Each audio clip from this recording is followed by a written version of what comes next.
저희 나라 삼국지.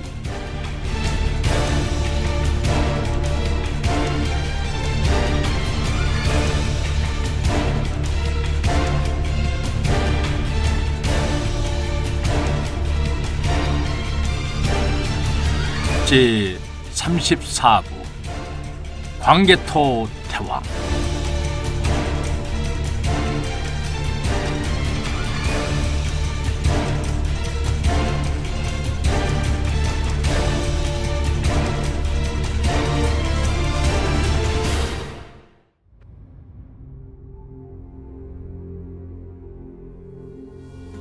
서력 391년 7월, 조선반도 남쪽에는 더위가 채 가시지 않았건만 북방에는 어느새 아침 저녁으로 서늘한 바람이 나뭇잎 언저리를 붉게 물들이고 있었다. 이제 얼마 지나지 않아 길고도 지루한 겨울이 올 징조였다. 나무들의 피 흘림으로 시작되는 북방의 가을은 눈 깜짝할 사이 지나갈 정도로 짧지만 그래서 더 강렬한 여운이 남았다. 백내관 아래로 보이는 짙은 눈썹이 마치 불길에서 피는 수처럼 꿈틀거리더니 젊은 태왕의 눈에서 안광이 뿜어져 나왔다. 광개토 태왕은 호선을 들어 좌중의 시선을 모았다. 이제 비명 행사하신 조왕의 한을 풀어드릴 때가 됐어. 모든 준비가 끝났으니 남방의 백제를 정벌하겠소. 고국원왕의 동생인 고추대가 무가 나섰다. 연에게 도성을 유린당하고 태후와 왕후까지 빼앗겼던 치욕과 무도한 백제군의 유시에 선대왕을 잃었던 비극을 떠올리면 아직까지도 온몸을 난자당하는 듯한 고통을 느끼옵니다. 늙었다 타박 마시고 소신을 선봉에 세워주옵소서. 제 목숨을 바쳐 불구 대천의 원수들에게 복수하겠사옵니다. 남부대인 운하군이 조심스럽게 아뢰었다. 신중하셔야 하옵니다. 지금 후연의 모용수는 전연의 영토를 회복하고 한참 국력을 키우고 있사옵니다.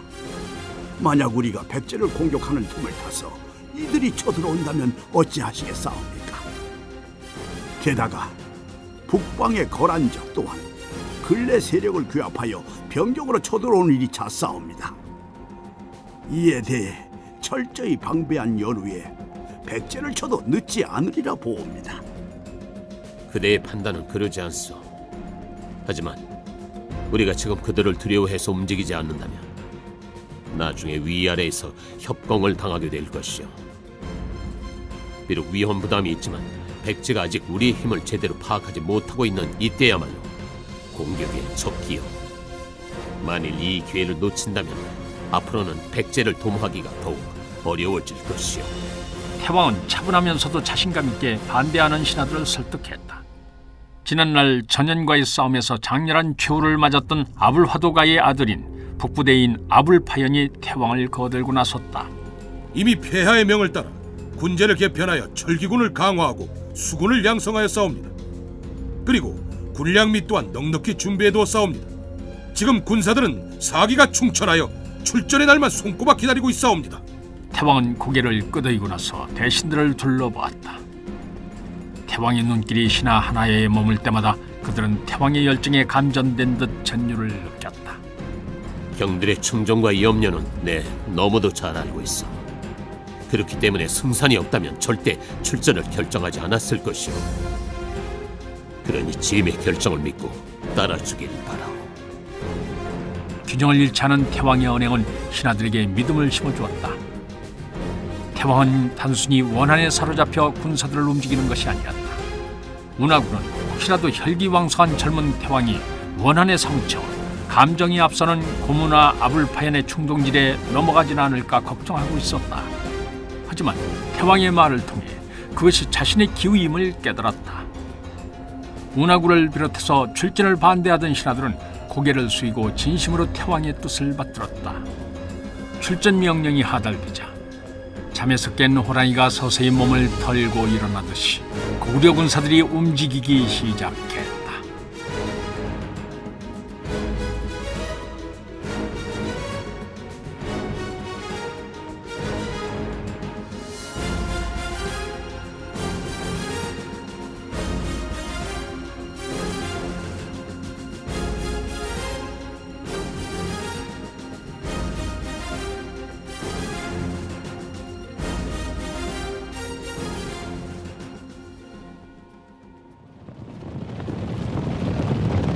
광개토 태왕은 친히 군사 4만을 이끌고 그대로 폐하 이서의 백제군 최대 요충지인 치양성으로 쳐들어갔다.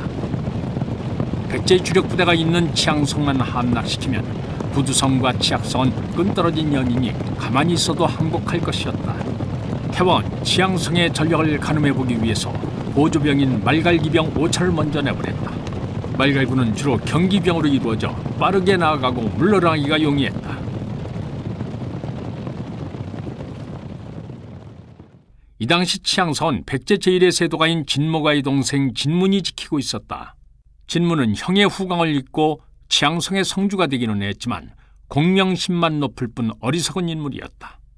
진문은 고구려 군사들이 출현했다는 소식에 지레 겁을 먹고 성문을 걸어 잠근 후 성루에 올라가서 고구려군의 동태를 살폈다.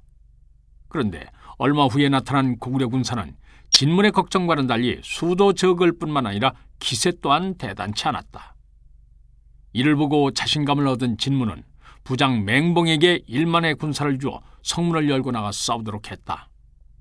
그는 싸움터에서 잔뼈가 굵은 장수였다. 맹봉은 고려군의 책략을 두려워하여 성주에게 아뢰었다. 소장이 듣기로는 고구려 왕이 직접 군사를 이끌고 왔다고 합니다. 왕의 친정이라면 최소한 3만의 병력은 될 텐데 눈앞에 보이는 고구려 군사들의 수는 너무 적습니다. 맹봉의 말을 듣고 진문은 슬그머니 걱정이 됐다. 그 역시 고구려 군사들의 위명을 익히 들어왔었기 때문이었다. 잠시 머뭇거리던 진문이 맹봉에게 조심스럽게 말했다. 그렇다면 그대가 5천의 군사를 이끌고 나아가 싸우는 척하며 고구려군의 형세를 살피도록 하라. 내 만일의 사태에 대비하고 있을 터이니 조금이라도 이상한 김새가 보이면 바로 성으로 돌아오라. 맹봉은 마음에 내키지는 않았지만 성주의 명령이었으므로 마지못해 군사들을 이끌고 성문 밖으로 나섰다.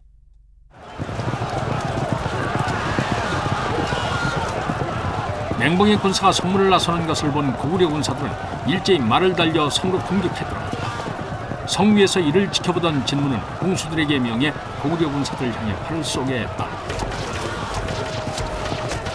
화살이 먹잇감을 노리고 달려드는 매처럼 빠르게 허공을 가르며 날았다. 앞서 달리던 기병 하나가 화살에 맞아 말라리로 떨어졌다. 뒤이어 수십 명의 고구려 기병들이 동시에 말 위에서 바닥으로 내동댕이 쳐졌다. 이를 보고 겁을 먹은 고구려 군사들은 더 이상 앞으로 나올 엄두를 못 내고 팔의 사정거리 밖으로 물러났다. 맹봉의 군사들은 이때를 놓치지 않고 굶주린 이리떼처럼 고구려 군사들에게 달려들었다. 그러자 고구려 군사들은 백제군의 무서운 기세에 겁을 집어먹은 듯 제대로 저항도 해보지 못한 채 달아났다. 승기를 잡았다고 생각한 맹봉은 달아난 고구려 기병들의 뒤를 추격했다. 그러나 고구려군의 도주 속도가 너무나 빨라서 쉽사리 따라잡을 수가 없었다. 성에서 30여리 떨어진 곳에 이르자 맹봉은 복병을 염려해서 추격을 멈추고 성으로 돌아왔다.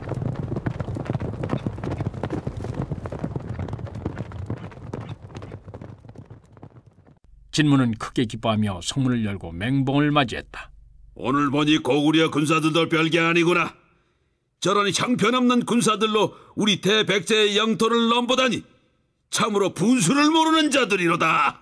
진문은 마음이 느긋해져서 호탕하게 웃었지만 맹봉은 여전히 의심을 버리지 않았다. 아무래도 이상합니다. 도합성 전투에서만 해도 고구려 군사가 이처럼 무기력하지는 않았습니다. 소장의 생각으로는 우리를 방심케 하려는 저들의 계략인 것 같습니다. 맹봉이 충심으로 간했지만 이미 자만심에 빠진 진문의 귀에는 어떤 소리도 들리지 않았다. 다음 날 고구려의 기병이 다시 치양성 앞에 나타났다. 전날의 승리로 기고만장해진 진문은 보고를 듣자마자 직접 10,000명의 군사들을 거느리고 성 밖으로 나가려 했다. 맹봉은 한사코 말렸지만 공을 세울 욕심에 눈이 먼 진문의 고집을 꺾을 수는 없었다. 그리 겁이 나면 너는 성이나 지키고 있어라. 진문은 맹봉을 물리치고 말에 올랐다. 진문이 군사를 이끌고 나가니 고구려 진영 가운데 고구려 왕의 깃발이 펄럭이는 것이 보였다. 진문은 주변의 장수들을 둘러보며 호기 있게 웃었다. 담덕이란 놈이 제 할아비 뒤를 따르고 싶은 게로구나. 이에 장수들도 덩달아 웃어댔다. 진문이 손을 들어 좌우를 가리키니 양쪽에 포진해 있던 백제의 기병들이 일제히 함성을 지르며 고구려 진영으로 쳐들어갔다. 이에 고구려 진영에서는 화살을 쏘아 백제군의 진격을 막으려 했다. 하지만 고구려군의 전력으로는 무서운 기세로 달려드는 백제의 기병을 막아내기 어려웠다. 고구려군은 뒤늦게 기병을 동원해서 백제군의 길목을 차단했지만 빠른 기동성을 자랑하는 백제의 경기병에게 돌파됐다. 백제군의 근거리 접근으로 궁수대가 무용지물이 되고 기병의 방어도 뚫리자 고구려 보병들은 허둥지둥 대열을 갖춰 백제군을 맞아 싸웠지만 역부족이었다. 백제군의 일방적인 공격에 싸울 의욕을 잃은 고구려 군사들은 창을 끌면서 북쪽으로 달아났다. 북쪽의 땅은 멸악산에서 뻗어나온 줄기가 가로막혀 있어 지세가 험난한 곳이었다. 진무는 고구려 군사들이 험한 산지에 막혀 더 이상 탈환할 수 없으리라 여기고 속으로 쾌재를 불렀다. 고구려 군사들은 달아나면서 몇 차례 간헐적으로 백제군에 저항했지만 질풍노도처럼 달려오는 백제군을 막아낼 수는 없었다. 고구려 군사들을 쫓던 진무는 펄럭이는 고구려 왕의 깃발을 발견했다. 그는 흥분을 감추지 못했다. 만일 고구려 왕만 사로잡을 수 있다면 안입곱게 잘난 척하는 형보다 더욱 왕에게 인정받을 수 있었다. 진무는 오직 고구려 왕의 깃발만을 보고 달렸다. 손만 뻗치면 부귀와 공명이 자신의 손에 들어올 것만 같았다. 한참을 쫓다 보니 어느새 오르막길에 접어들었다. 좌우는 울창한 숲이었다. 나무들이 너무 빽빽하게 자라서 그 속을 들여다볼 수 없을 정도였다. 그때 고구려 왕의 깃발이 숲길로 들어가더니 시야에서 사라졌다. 진무는 조금 당황했지만 곧 냉정을 되찾고 군사들을 보내 광개토 태왕의 행방을 찾게 했다. 백제 군사들은 광개토 태왕을 잡기 위해 앞을 다투어 숲길을 달렸다. 한참을 달렸는데도 고구려군의 모습이 나타나지 않자 백제 군사들은 잠시 발길을 멈추고 주변을 둘러보았다. 그때 어디선가 철컥거리는 금속성의 소리가 들려오더니 서서히 사방으로 퍼져나갔다. 진무는 무겁고 날카로운 소리를 듣고 있자니 가슴이 눌리는 듯한 가깝증을 느꼈다. 말들도 몸을 떨며 불안해했다. 금속성의 소리가 마치 천지에서 식칼 부딪히는 소리처럼 점점 격렬해졌다. 이때 후위에서 비명소리가 들려왔다. 놀란 진무는 재빨리 뒤를 돌아봤다. 어느새 새카만 철갑들이 산길을 온통 뒤덮고 있었다. 하늘에서 죄진 자를 처벌하기 위해 강림한 천군의 모습이 이러할까? 진무는 무시무시한 공포감에 사로잡혀 한동안 그 자리에 굳은 듯이 서 있었다. 북소리가 둥둥 울리자 말까지 온통 철갑을 두른 고구려 철기병들이 창을 하늘로 치켜들고 백제 군사들에게 달려들었다. 마치 전설 속 불가사리처럼 달려드는 철기병 앞에서 백제 군사들은 바풀만큼도 힘을 쓰지 못하고 피를 뿌리며 쓰러져 갔다. 이 광경을 지켜보던 진무는 오줌을 지릴 정도로 겁에 질렸다. 군사들이 처참히 죽어가는 아비규환 속에서 진무는 달아날 생각조차 하지 못했다. 죽음의 그림자가 차츰 그에게 다가서고 있었다.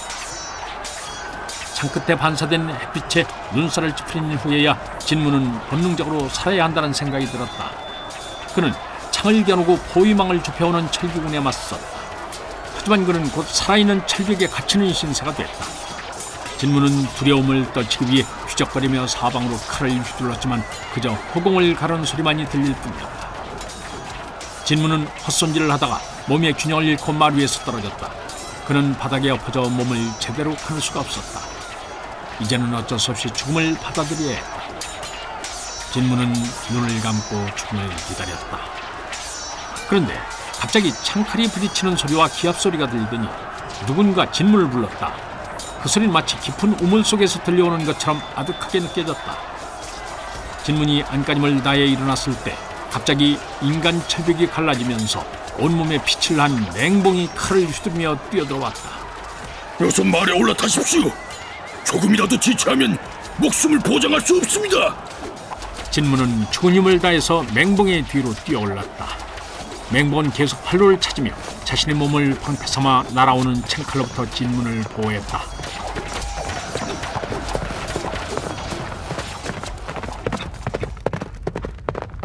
얼마나 달렸을까? 맹봉의 말이 다리가 풀리면서 앞으로 꼬꾸라졌다. 말 위에 타고 있던 맹봉과 진무는 바닥에 내동댕이 쳐졌다. 맹봉은 힘겹게 일어나 말을 살폈다. 말은 두 사람을 태우고 무리하게 달렸기 때문에 기진맥진해서 더 이상 달릴 수 없는 상태였다. 맹봉은 바닥에 주저앉아 있는 진문을 향해 거친 숨을 몰아쉬며 말했다. 간신히 적지를 벗어나기는 했지만 저들이 언제 추격해올지 모르는 일입니다. 어서 일어나십시오. 걸어서라도 도망쳐야 합니다. 진문은 그 와중에도 우는 소리를 했다. 목에 칼이 들어와도 더 이상은 못 가겠네. 맹봉은 진문의 투정을 듣고는 하늘을 우러러 탄식했다. 내 죽는 건 두렵지 않지만 주인을 잘못 만나 헛되이 목숨을 버려야 한다는 것이 안타까울 뿐이다. 맹봉의 입에서 피가 울컥 치밀어 올라왔다. 맹봉은 그 자리에서 큰 소리로 웃더니 고개를 꺾으며 땅바닥에 엎어졌다. 진문이 맹봉을 흔들어 보았지만 이미 절명한 상태였다. 진문은 맹봉의 시신을 보고 어른이 된 이후 처음으로 진정 어린 눈물을 흘렸다. 앞으로 누가 이처럼 자기를 위해 헌신할 수 있겠는가. 진문은 어리석었기 때문에 인생에서 다시는 얻을 수 없는 소중한 사람을 잃어야만 했다.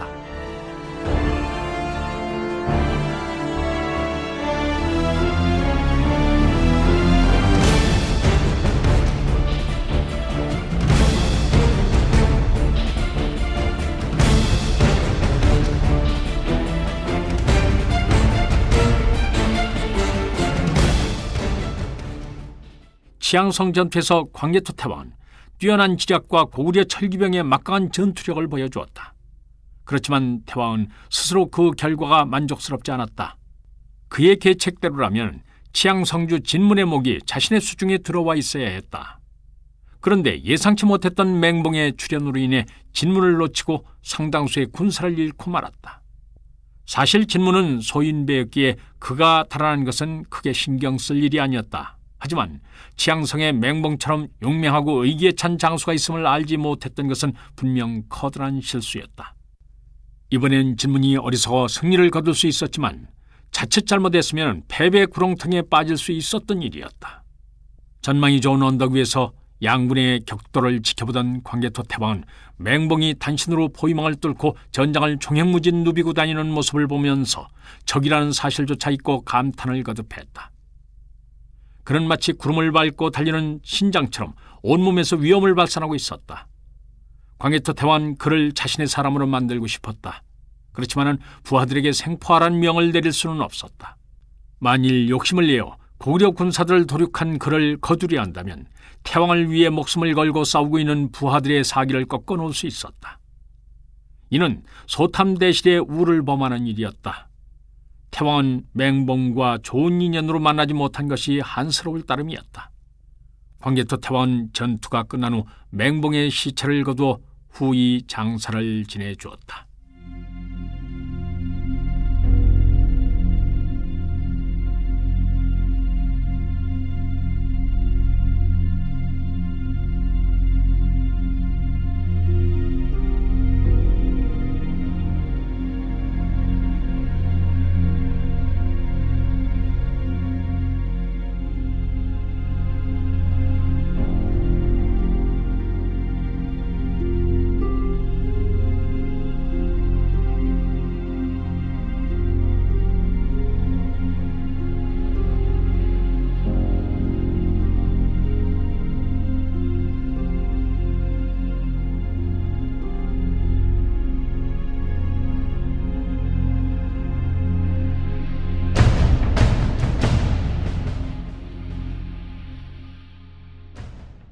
치앙성에 입성한 광개토 태왕은 성주부를 거처로 삼고 군사들에게 휴식을 취하도록 했다.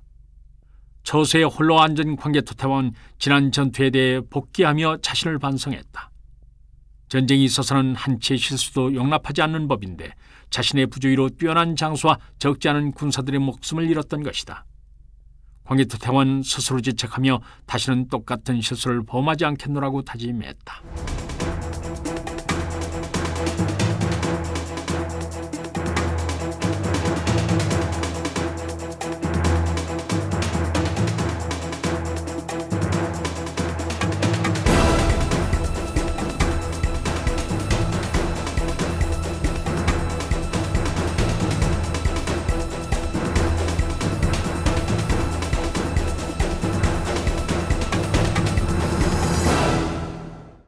간신히 목숨을 건진 진무는 청몽령성으로 달아났다. 이무렵 백제 조정에서는 고구려의 침입에 대비하기 위해 청몽령성의 좌장을 파견하여 북방의 방어를 통괄하게 했는데 당시 좌장은 진문의 형인 대장군 진가모였다.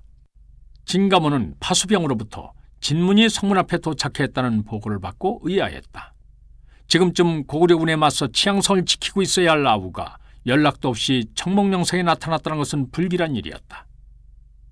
진가모는 애써 울렁거리는 마음을 가라앉혔다. 고구려 군사들이 국경을 넘은 지 채 사흘도 되지 않았다. 아무리 진문이 무능한 장수라 할지라도 치양성과 같이 여러 번 격전을 치러본 견고한 성을 사흘 만에 빼앗긴다는 것은 있을 수 없는 일이었다. 그렇지만 진문의 처참한 몰골을 보는 순간 진가모는 자신의 예감이 틀리지 않았음을 알 수 있었다. 찢기고 해진 갑옷 사이로 보이는 수많은 상처들이 치양성의 참상을 그대로 대변하고 있었다. 진문이 산발한 머리를 조아리며 울먹였다. 치양성을 빼앗기고 말았습니다. 진문은 형을 보자 안심이 됐는지 울음부터 터뜨렸다. 진가모는 놀라고 화가 나서 팔을 동동 굴렀다. 아니, 어찌 그리 쉽게 성을 빼앗겼단 말이냐? 적의 간계에 빠져 성문을 열고 나갔다가 어이없게 기습을 당했습니다. 내가 그럴까봐 누누이 조심하라고 일렀거늘 어찌 일을 이 지경으로 만들었느냐? 네가 그러고도 살기를 바란단 말이냐? 겁에 질린 진문은 바닥에 머리를 찌으며 사정했다. 소장의 죄는 죽어 마땅하라. 혈육의 정을 생각해서 목숨만은 살려주십시오.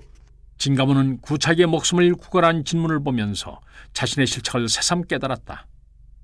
저렇게 변변치 못한 동생에게 북방의 요충지를 맡긴 자신이 원망스러울 뿐이었다. 치양성에서 백제군이 패배를 당한 이유는 자신의 사람을 심어 권력을 공고히 하려던 진가모의 욕심 때문이라고 해도 과언이 아니었다. 그래서 진가모는 차마 그 자리에서 진문의 목을 벨 수가 없었다. 그것은 육친의 정보다는 자신의 잘못을 스스로 인정하기 싫었기 때문이었다. 진가모는 진문을 도성으로 보내 왕의 처분을 받도록 했다. 성을 빼앗기고 많은 군사들 잃은 대죄인을 혈육이라고 해서 자신이 사면을 해준다면 뭇백성들로부터 지탄을 받을 수 있었다. 이럴 때는 왕에게 모든 일을 맡기고 자신은 뒤로 물러나는 것이 상책이었다.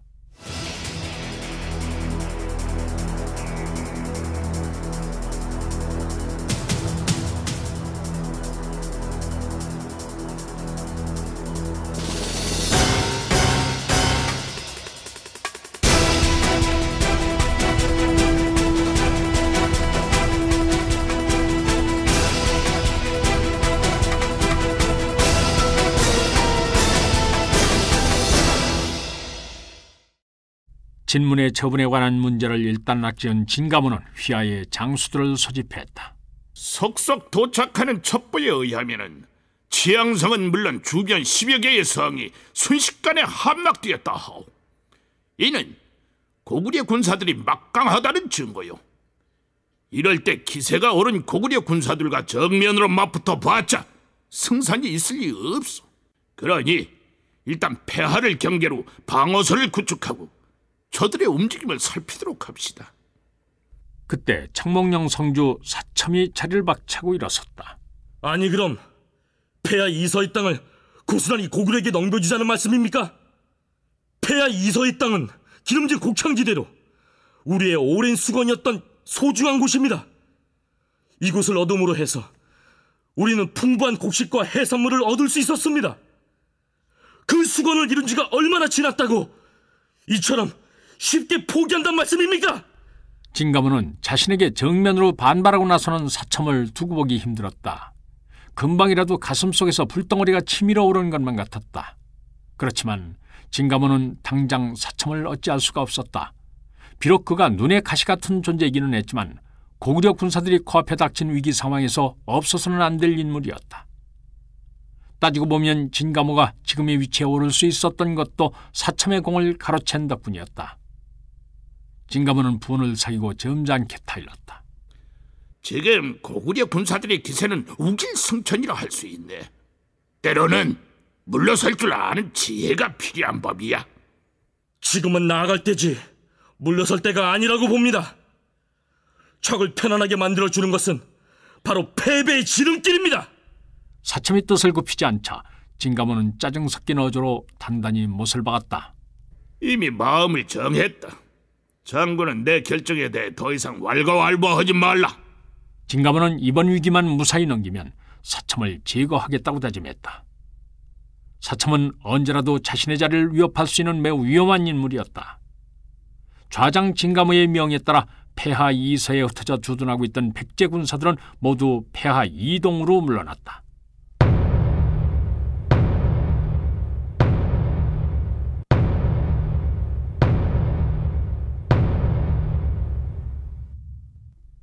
백제군의 갑작스러운 퇴각 소식을 전해들은 광개토 태왕은 뜻밖의 상황에 어리둥절했다. 장수들의 의견이 분분한 가운데 북부 내인 아불파연이 확신에 찬 어조로 말했다. 저들은 겁을 집어먹고 달아난 것이옵니다. 그러니 이곳에서 지체할 것 없이 폐하를 건너 단숨에 백제의 도성까지 쳐내려가 없소서. 아직 저들의 의도를 명확히 알 수 없으니 잠시 지켜보도록 합시다. 광개토 태왕은 내심 백제의 청몽령 성주 사첨을 염두에 두고 있었다. 사첨은 지난날 청몽령성 전투에서 고구려군을 물리친 후 천하의 위명을 떨치고 있었다. 광개토 태왕은 그가 지략이 뛰어난 장수란 사실을 잘 알고 있었으므로 폐하 2서를 얻기 쉽지 않으리라 생각했다. 사첨이 청몽령성에 버티고 있는 한 백제군은 결코 만만하지 않았다. 그래서 광개토 태왕은 백제군이 예상과는 달리 너무도 쉽게 폐하 2서를 포기한 데 대해 의심을 품었다. 이는 적의 함정이 아니라면 천우신조 둘 중에 하나였다. 광개토 태왕은 모든 수단을 총동원하여 백제군의 의도를 알아내려 했었다.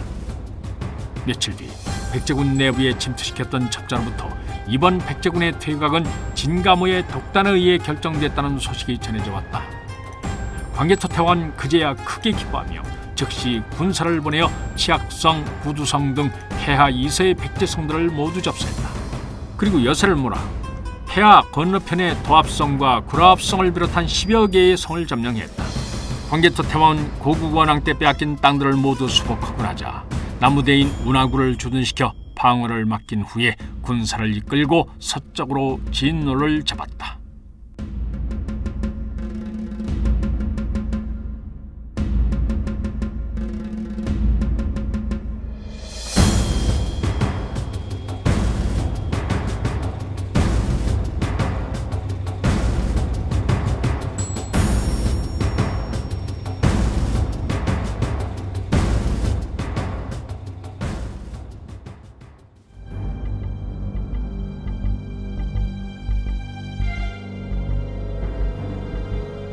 넘실거리는 물살이 백전을 밀어내며 길을 열어주기를 거부하고 있었다. 굵은 동아줄에 묶인 배는 당장이라도 바다를 향해 달려가고 싶은 듯 뱃머리를 뒤척였다. 광개토 태왕은 뱃머리에 올라 수평선 저편을 바라보고 있었다. 곧 해가 떠오를 모양인지 건너편으로 보이는 산등성에서 붉은 기운이 모락모락 피어나고 있었다. 그때 수박씨만한 점들이 수평선 위로 모습을 드러내더니 차츰 그 수가 늘어났다. 해가 산등성 위로 완전히 떠오르자 수많은 점들의 윤곽이 뚜렷하게 드러났다. 광개토 태왕의 입에서 가벼운 탄성이 새어나왔다. 바다를 가득 메울 정도로 많은 배들이 질서정연하게 폭우로 밀려들어오고 있었다. 군사 100여 명과 말 100匹를 좋게 실을 수 있는 규모의 배들이 200척은 넘을 듯했다. 이처럼 대규모 선단이 율구에 당도한 일은 역사상 없었다. 명령이 떨어지자 태왕을 태운 거룻배가 선단의 모함으로 서서히 다가갔다.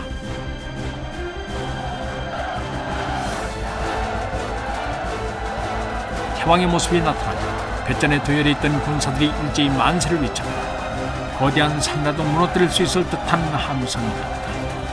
힘차게 모함 위로 뛰어오른 광개토 태왕을 맞이한 사람, 고국 원왕의 아우이자 태왕의 종조부인 고추대가 고무였다. 배후에 우뚝 서있는 고무의 모습은 마치 해신이 강림한 것처럼 당당하고 아름다웠다.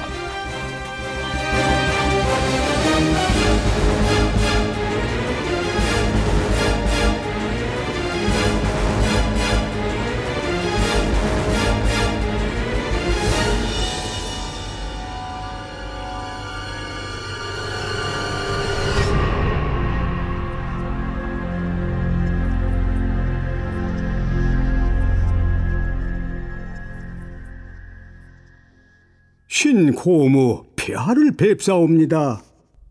고문은 한 팔을 들고 허리를 숙여 굴기를 취했다. 어서 오세요, 종조부님. 그동안 고생 많으셨습니다. 단기간에 이처럼 엄청난 성과를 이루시다니 그저 놀라울 따름입니다. 고무의 쥐 아래 만들어진 배들은 남조의 대선들을 모방한 형태로서 그 규모부터 이전까지의 고구려 배들과는 확연히 달랐다.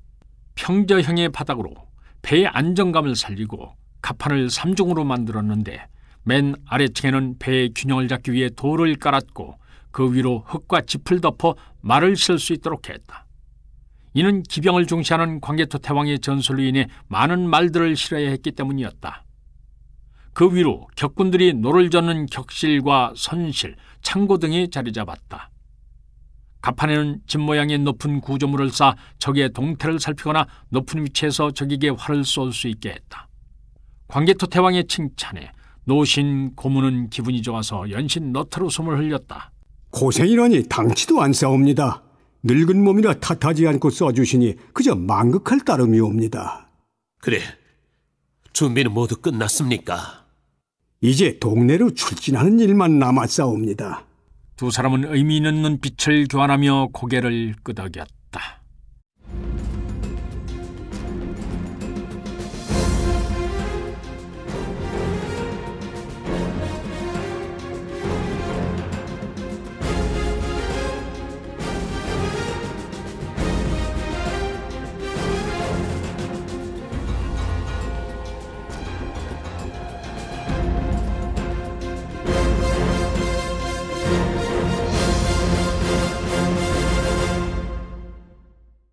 패수구에 주둔하고 있던 고구려의 선단이 율구로 이동하고 있다는 소식이 백제 조정에 전해졌다. 갑작스런 광개토 태왕의 후퇴와 고구려 선단의 움직임은 진사왕을 혼란에 빠뜨렸다. 진사왕은 대신들을 모아놓고 의논했다. 아무래도 고구려 군사들의 움직임이 심상치 않구려. 이를 어찌 판단해야 하겠소?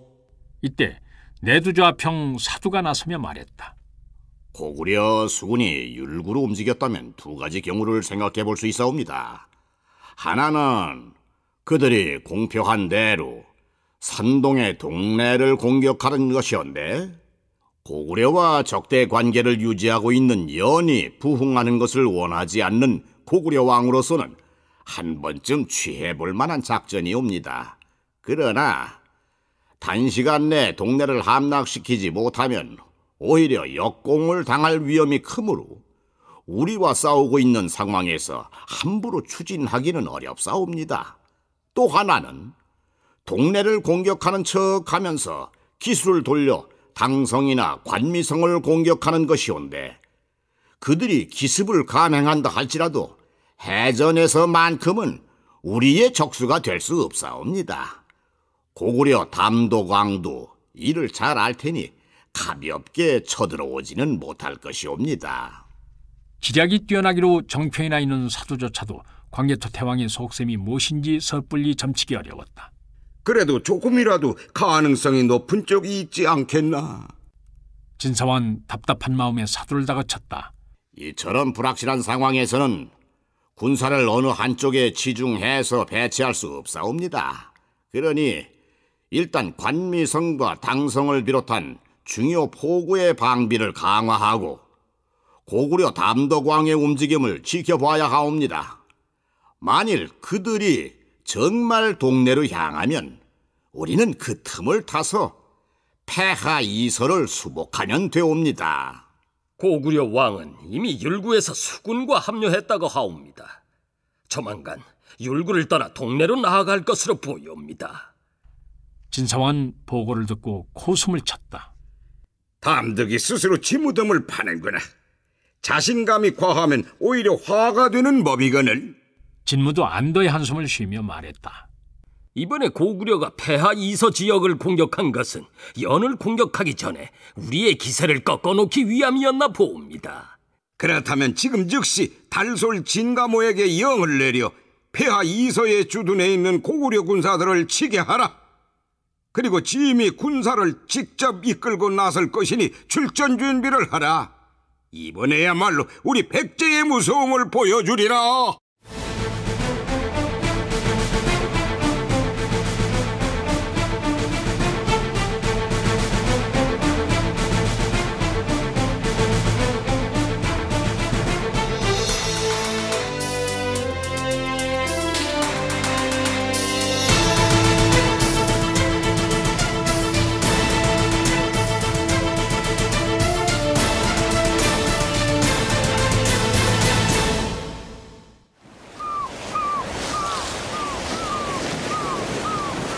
고추대가 고무가 이끄는 서단이 앞서 나가고 그 뒤를 따라 광개토 태왕의 모함이 돛에 바람을 가득 안고 힘차게 물살을 잊히며 포구를 떠났다.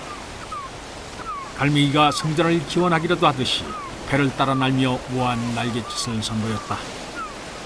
멀어져가는 포구를 바라보던 광개토 태왕은 갑자기 허리에 찬 칼 중 한 자를 뽑아 넘실거리는 파도를 향해 집어던졌다. 검푸른 물살이 기다리기라도 한 듯 흔적도 남기지 않고 집어삼켰다. 광개토 태왕은 시립해 있던 아불펜을 보며 말했다. 짐이 이번 싸움에서 이기지 못한다면 저 칼과 같은 신세가 될 것이다. 항상 자신만만한 광개토 태왕의 얼굴에 돌연 쓸쓸한 빛이 떠올랐다. 그에게서 패배는 두렵거나 고통스러운 것이 아니라 단지 고독한 것인 듯했다. 아불파에는 그늘진 태왕의 얼굴을 보며 더 이상 그를 외롭게 만들지 않겠다고 다짐했다. 그러기 위해서는 이번 싸움에서 반드시 승리를 거둬야만 했다. 아불파에는 자신의 목숨을 바쳐서라도 태왕을 찬란한 빛의 세계로 내보내고 싶었다.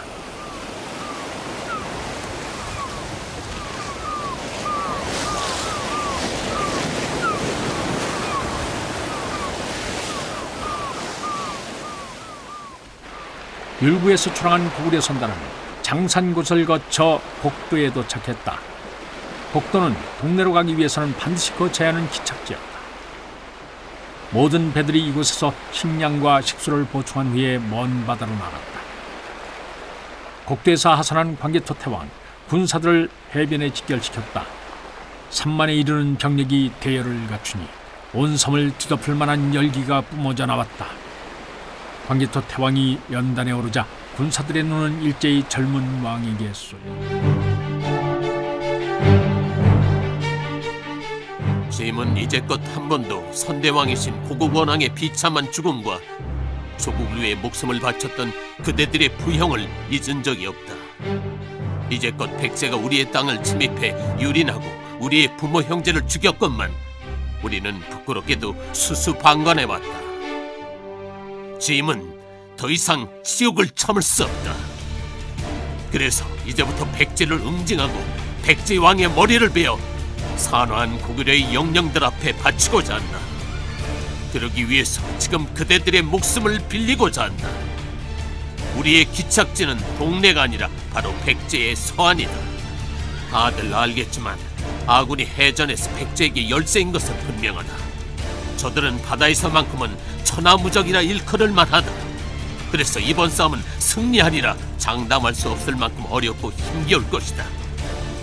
하지만 그대들이 짐을 믿고 목숨을 맡긴다면 그 끝이 지옥이라도 두려움 없이 나아가 승리를 쟁취하리라.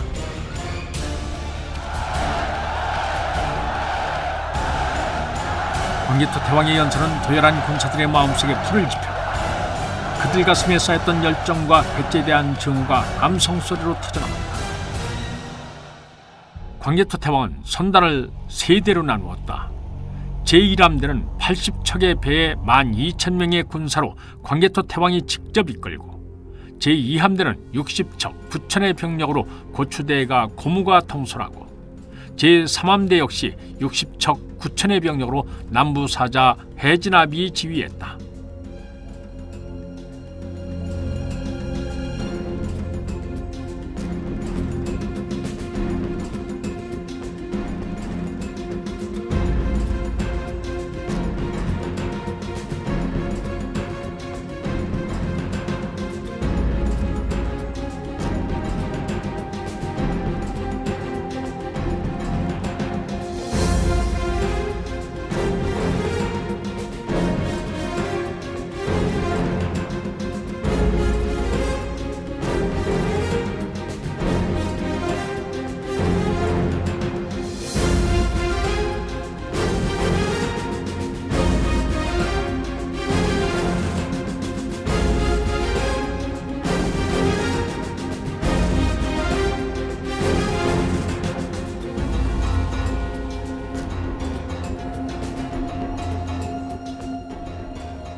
광개토 태왕은 장수들을 모아놓고 작전회의를 열었다. 해진압이 잔뜩 상기된 얼굴로 아뢰었다. 기습의 묘를 살리기 위해서는 백제 초계선의 눈을 속여야 하옵니다. 하지만 우리의 대선단이 저들의 눈을 피하기는 극히 어렵사옵니다. 그래서 내가 이번에 새로이 전선을 건조하면서 진의 상선을 본뜨게 한 것이다. 장수들이 영문을 몰라 하자 광개토 태왕이 상세히 설명했다. 매년 이 시기가 되면 진의 대규모 상단이 곡도를 거쳐 백제의 용유도를 경유해서 미추홀로 들어오게 돼 있어. 그러니 우리가 동진의 상단으로 위장해서 접근한다면 백제의 초계군들 또한 크게 의심치 않을 것이오. 해진업이 무릎을 치며 감탄했다. 그러면 이번에 폐하의 지시대로 건조한 군선의 모양에도 깊은 뜻이 담겨 있었군요. 그렇소. 어차피 배를 만드는 수고는 매 한 가지 아니겠소. 과연 태왕의 계책에는 상대의 빈틈을 파고드는 예리함이 있었다. 장수들은 혀를 내두를 뿐이었다. 드디어 태왕이 장수들에게 하나하나 명령을 하달했다. 고무장군은 전선을 이끌고 우도로 가서 진의 상선이 들어오지 못하게 막으시오. 해진압은 전선을 진의 상선으로 위장해서 용여도로 접근하라. 짐은 함대를 이끌고 연안에서 멀찍이 떨어져 뒤를 따르겠다. 식량과 식수를 충분히 비축한 고구려 선단은 함대별로 곡도를 떠나 남쪽으로 기수를 잡았다.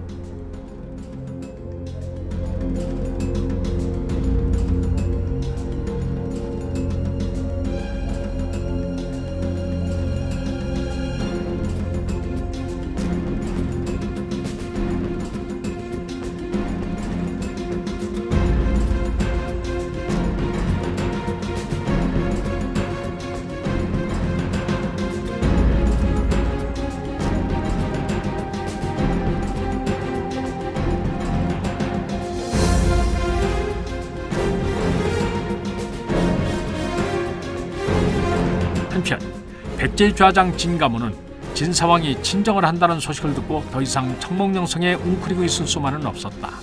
진가모는 주변 성읍의 군사들을 부소갑으로 직결시킨 후에 도합성을 들이칠 계획을 세웠다.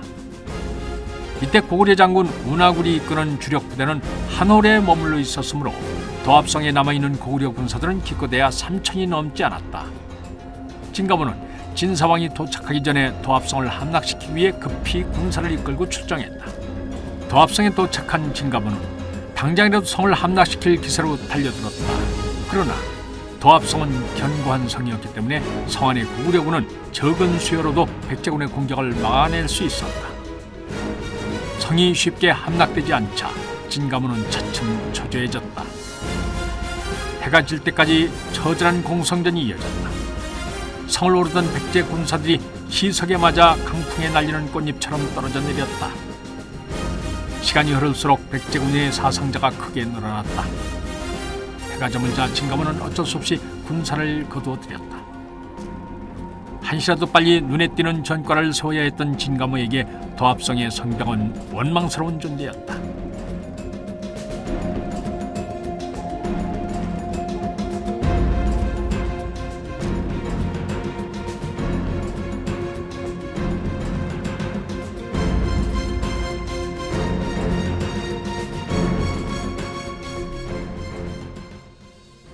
어느덧 공성전이 시작된 지도 사흘이 지났다. 진가모가 막사에서 눈을 떴을 때 부장이 뛰어들어오더니 다급하게 보고했다. 이상한 일입니다. 도합성이 텅 비어 있습니다. 믿기지 않는 소식을 듣고 진가모는 자리에서 벌떡 일어나 성문으로 달려갔다. 과연 부장의 말대로 성문이 열려 있는데 사람의 기척이라고는 전혀 느껴지지 않았다. 군사 묘철 보내어 확인해 본 결과 성 안에는 개미 새끼 한 마리 없습니다. 진가모는 그제야 굳은 얼굴을 풀고 크게 웃었다. 저들이 겁을 먹고 달아난 게 분명하구나. 그러면 그렇지. 어찌 이 진가모를 두려워하지 않을 수 있겠는가? 그런데 아무래도 이상합니다. 그 짧은 시간에 어찌 저리 깨끗이 사라질 수 있습니까? 부장의 말을 듣고 보니 진가모도 이상하다는 생각이 들었다. 척후병의 보고에 따르면 도합성에는 사람은커녕 가축 한 마리 곡식 한 톨 남아있지 않았다. 밤을 틈타 달아나면서 이처럼 깔끔하게 마무리를 짓고 떠날 수는 없는 일이었다. 그러나 진가모는 금세 의심을 털어버렸다. 어쨌든 도합성이 자신의 수중에 들어온 것만은 틀림없는 사실이었다. 진가모의 군사는 도합성을 함락시킨 여세를 몰아 수지의 일대를 장악한 후에 구라합성으로 북상했다. 구라합을 지키던 고구려 군사들 역시 처음에는 격렬히 저항했지만 며칠 지나지 않아 성을 버리고 달아났다. 힘들이지 않고 여러 성을 탈환한 진가모는 참연에 빠졌다. 이대로라면 단숨에 고구려의 도성까지 함락시킬 수 있을 것 같았다.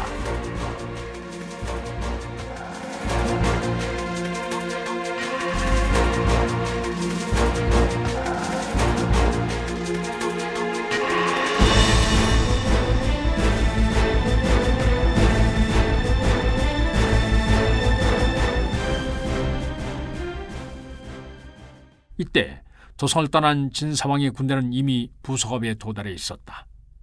이 소식을 전해들은 청몽령 성주 사첨은 바로 뛰어가서 왕을 맞이했다. 진사왕은 들뜬 목소리로 사첨에게 물었다. 그래, 지금 전왕은 어찌 되어가고 있느냐? 좌장 진가모의 군사가 도합성을 함락시키고 구라합까지 손에 넣었사옵니다. 과연 진가모의 용맹은 견줄 자가 없구나. 그런데 한 가지 이상한 점이 있사옵니다. 무엇이 이상하다는 것이냐? 진사왕이 눈을 가늘게 뜨고 사첨을 쳐다보았다. 고구려 군사들의 퇴각이 너무도 전연하고 신속하옵니다.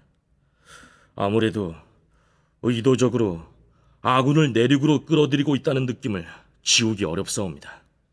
왕은 사첨의 말을 귀담아 듣기는커녕 오히려 꾸짖었다.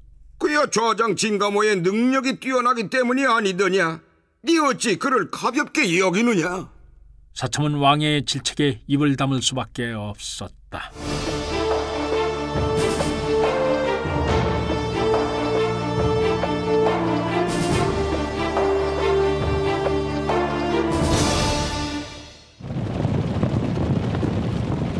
진사왕의 군대는 부석업을 출발하여 고구려군의 주력군이 있는 치악성으로 나갔다.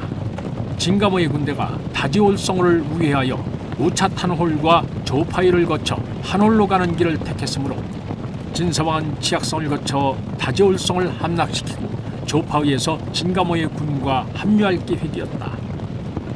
한홀에서 운하군이 이끄는 고구려군의 주력부대만 격파하면 폐하 이설을 모조리 탈환할 수 있었다.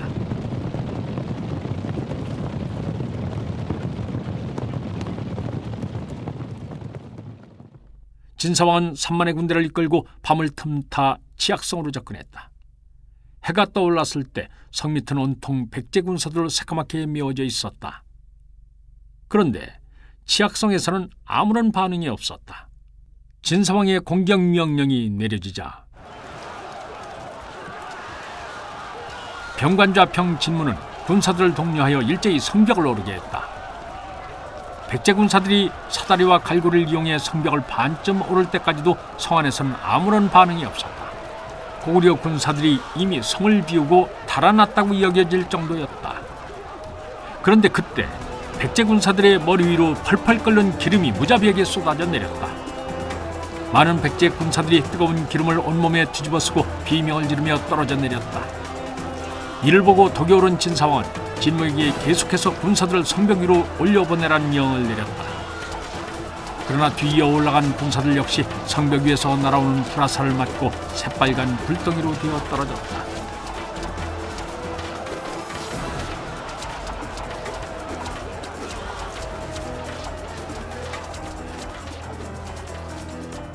그렇게 한시경이 지나자 성벽 아래는 온통 백제 군사들의 불타는 시신으로 가득했다. 백제군은 많은 희생을 치르고도 성을 함락시키지 못했다. 분노가 치민 진사왕은 진무를 불러 질책했다. 저런 작은 성 하나 어쩌지 못하고 이리 시간을 끈단 말인가? 좌장의 군대는 승승장구하고 있는데 우리가 이처럼 지체한다면 어찌 왕권의 체면이 쓰겠는가? 진무는 진가모의 간교함을 잘 알고 있었으므로 늘 경계하고 있었다. 폐하, 치악성의 방비는 결코 만만치 않사옵니다. 무모하게 밀어붙이다가는 우리 군사들의 희생만 늘어날 뿐이옵니다. 다소간 희생이 있더라도 되도록 빨리 저 성을 무너뜨려야 한다. 진사왕이 막무가내로 나오자 진무로서도 더 이상 할 말이 없었다. 그는 왕명을 받고 돌아서면서 마음이 편하지 않았다. 무모한 공격으로 인해 이미 많은 군사들이 목숨을 잃었는데 왕은 아무렇지도 않은 듯 더 많은 희생을 강요하고 있었다. 진사왕에게 있어 군사들은 한갓 소모품에 불과했다.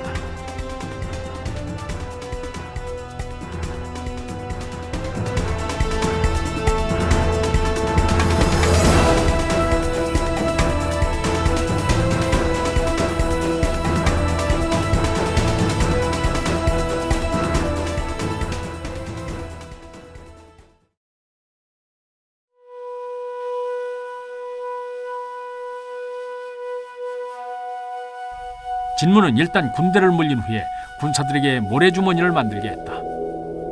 치악성은 다시 침묵에 휩싸였다. 황량한 들판에 모래바람이 불었다. 성벽 주위에는 불에 탄 백제 군사들의 시체들이 흉측한 몰골을 드러낸 채 뒹굴고 있었다.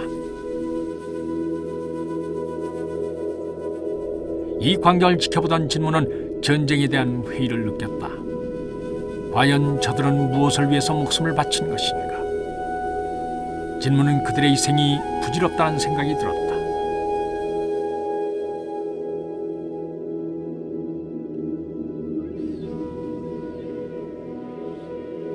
진사왕의 독촉이 심해지자 진무는 제대로 준비도 끝마치지 못한 채 다시 성벽으로 쫓기듯이 나갔다. 성벽 주위는 마치 사막의 밤처럼 적막했다.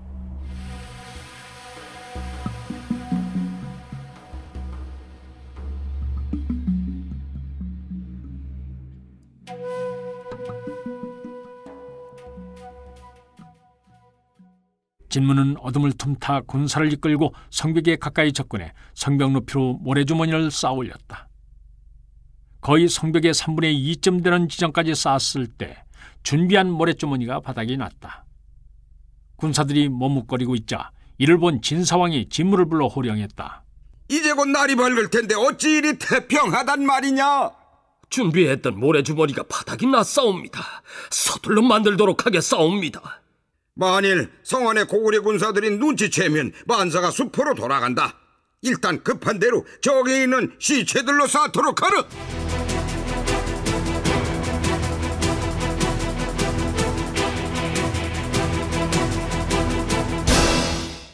진사왕의 말을 듣고 진무는 경악했다.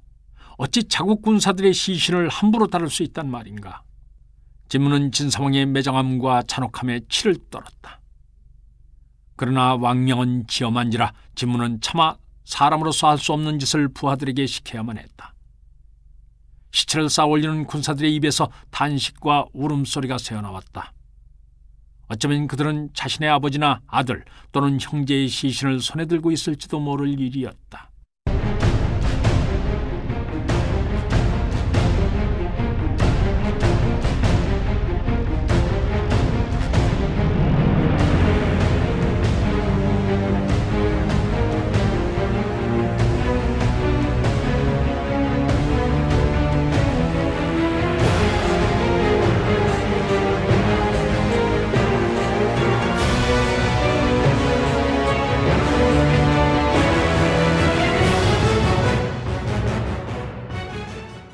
백제의 군사들에게 있어 지옥 같은 밤이 지나가고 날이 밝았다. 치악성 앞에는 어느새 성벽 높이의 언덕이 솟아 있었다. 하룻밤 새에 이처럼 높은 언덕을 만들어낸 것은 놀라운 일이었다. 그런데 정작 이 일을 해낸 군사들은 성취감보다는 자괴감을 느꼈다. 진사왕은 호위 군사들을 거느리고 직접 언덕으로 올라갔다. 군사들의 손과 발 그리고 형체를 알아보기 힘든 머리가 밟히기도 했지만 왕은 전혀 아랑곳하지 않았다. 언덕에 올라서면 치악성이 한눈에 들어왔다.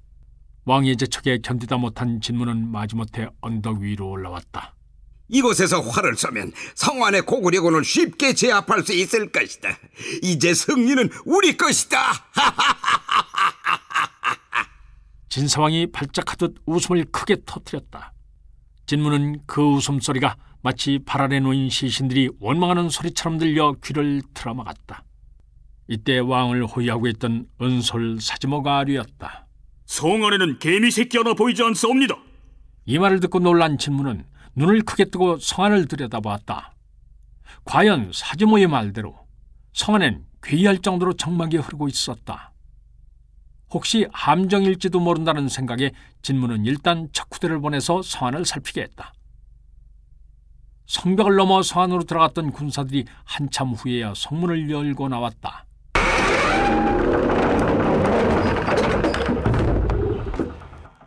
이상한 일입니다.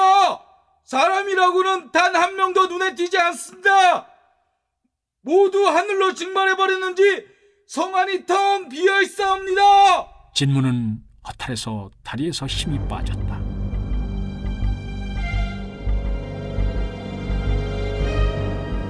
이 빈 껍데기를 차지하기 위해서 아군의 시신까지 훼손하며 그리 난리를 꾸몄단 말인가. 진무는 새삼 분노가 치밀어 올라 몸을 떨었다. 지악성을 차지한 진사와 머뭇거리지 않고 다저울성을 향해 나아갔다. 승리감에 도취한 진사와 자국 군사들의 시신을 훼손한 일로 인해 백제 장졸들의 사기가 땅에 떨어졌다는 것을 알지 못했다.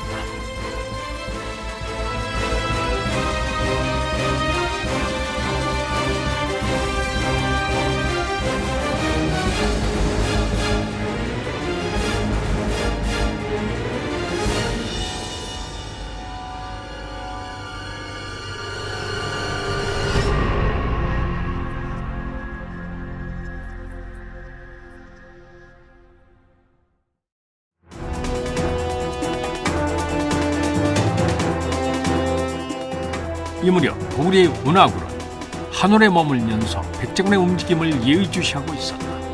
고구려군이 운하군의 지시에 따라 후퇴를 거듭하는 가운데 양로로 진격한 백제군은 불호합과 치악성에 이르러 있었다. 운하군은 이제 백제군을 충분히 내륙으로 끌어들였다고 판단했다.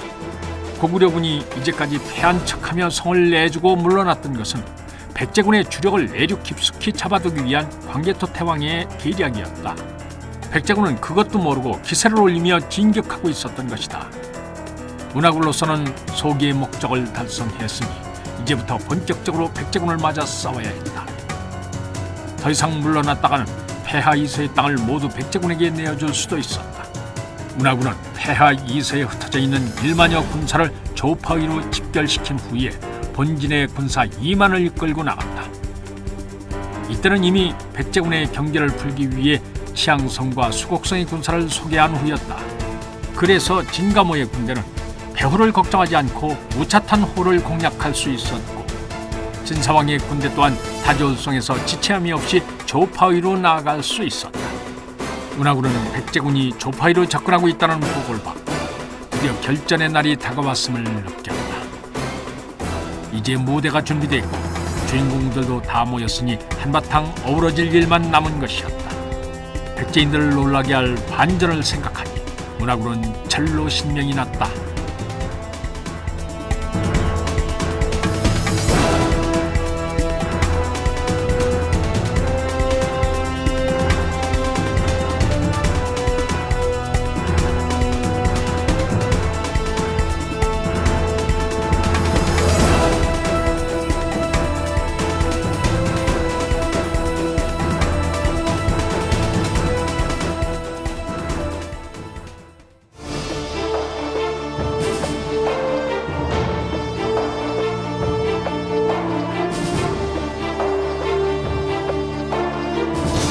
출연 이완호, 황원, 정기항, 탁원재, 이종구, 배한성, 김태웅, 황윤걸, 이은주, 곽윤상, 이장원, 이재웅, 김명수. 해설 김종성. 음악 이춘화. 효과 엄기혁. 기술 서교식. 총진행 유만준.